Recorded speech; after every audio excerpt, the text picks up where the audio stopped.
I've been working on a collection of tea-inspired inks, and I have 8 so far, so today I thought I would just share them with you and swatch them. And I'll be using my Galen leather notebook. It has 52 GSM white Tomoe River paper. So let's do it.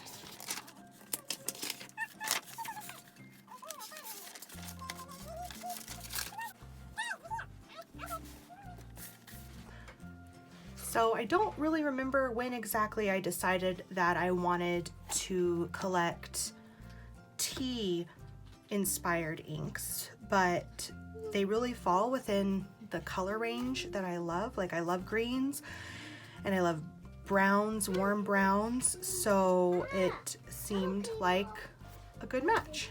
The first one I'll do is Herbin Lie de Thé.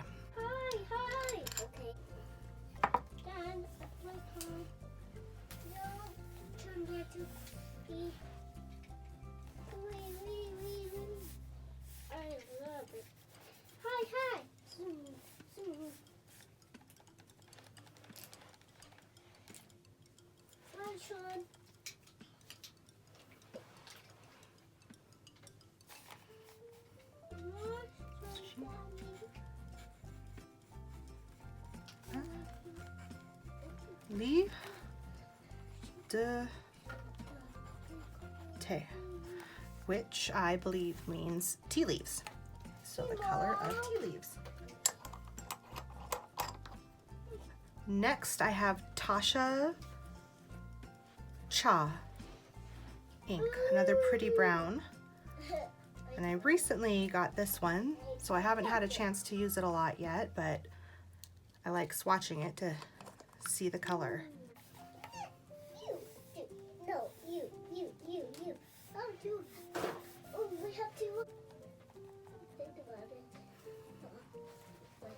Just a little bit more. See how dark it can get. Cha, which of course means tea in many languages.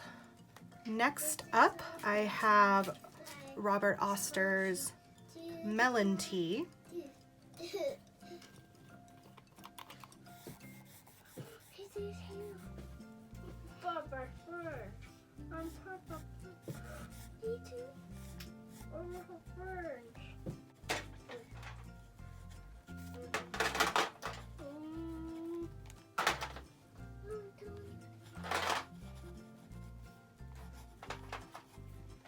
Next to it, it's Robert Oster's Australis tea.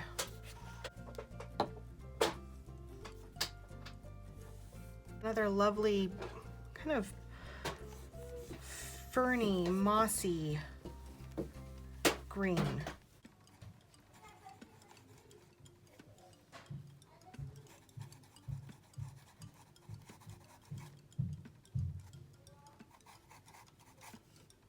I love how all of these look together on the page. Next I know this one is a very popular one, Diamine's Earl Grey. I will admit that when I first tried this ink color, I did not really like it, but I think I had it in the wrong pen, the wrong nib, and it didn't speak to me at first. But once I got it actually into like a finer nib so that the color came out rather darker, then I really enjoyed it. Plus, it's Earl Grey, which is the favorite beverage of my favorite captain, which I am actually drinking right now. Diamine.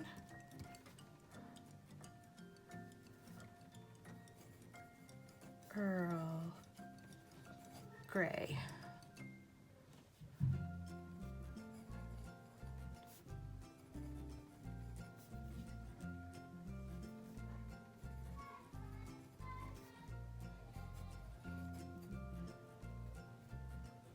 Next up, I have the Sailor Shikiori in the Rikyucha, which means tea green brown. And this is one of my absolute favorite inks. I absolutely love it. What's super interesting about it though is that when you put it down in a swatch, the sheen like completely kind of takes over the swatch and it looks kind of this like very blue gold almost. But when you write with it in the pen, it is very much so that green brown of the name. It's so interesting. Or here, yeah, here it looks much more green, and then when it dries, it gets this really interesting sheen, kind of shimmer sort of thing. I don't even know how to describe it. Maybe I won't do it this time because I'm talking about it. Also, the Sailor inks I've noticed have a really interesting scent. I only have two. I have this one and the Sailor 224, the Sailor Studio 224, and I don't know what to call the smell, but it reminds me of like a school art classroom. It's super interesting, and I don't know what that is. I suppose it's just whatever they use to make the ink, but it's really bizarre. And when I first smelled it, I couldn't figure out what it was. It was so funny. Rikyucha. Oh, it's not gonna do the sheening thing that I was talking about. I think I have to get a much more concentrated amount. I'll try and add some. No, come on. Let's get really wet. There. Okay, we'll see how that dries. Next ink is Kobe inks, and this was, oh shoot, I wrote it down somewhere. Kobe ink number 34, which is Sorakuen tea green, and it's another beautiful foresty, mossy, rich, ferny maybe green. Just love how beautiful and different these all are, but they still are all tea. Sorakuen green tea. Yeah. Oops, that looks like an L. And then my last ink, while not explicitly a tea ink, it's tea adjacent, so it's an honorable mention, is Atramentis' Jane Austen.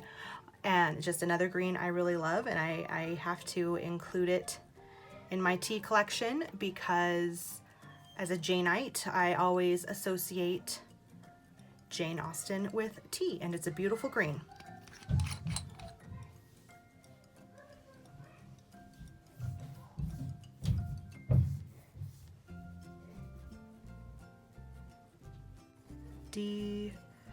Atramentis, Jane Austen.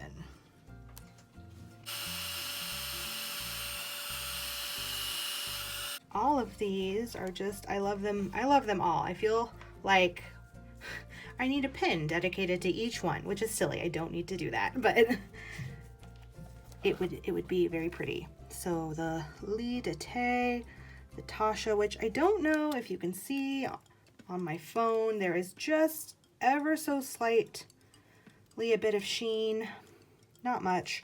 Same with the Robert Oster Melon tea, just kind of in the areas where it puddled a bit, just a little bit. And then the Earl Grey. Then, okay, I can see it now in the spot here where I kind of puddled the sample of the Rikyucha. I don't know if you can see it here, but it does this like kind of deep, almost bluish with kind of this reddish bronze, dark copper, more like sheen. around it, which is what I usually see on swatches because I've just done like a small section, so a bunch of ink pools up. But when I drag it out across the page, you kind of get the full range of color and you really see the green brown. Then the Sorakuen green tea and the Jane Austen, they're all beautiful, and I love having these. So if you know of any other green, or not green, but any other tea inks that should be in my collection, please let me know. I am keeping my eyes open for Troublemaker inks to open back up production. I really want the kelp tea. And then I've been looking at Pen BBS ink because they have a matcha ice cream tea, which I know it's like an ice cream tea, but it's made with matcha, which is a wonderful, delicious tea.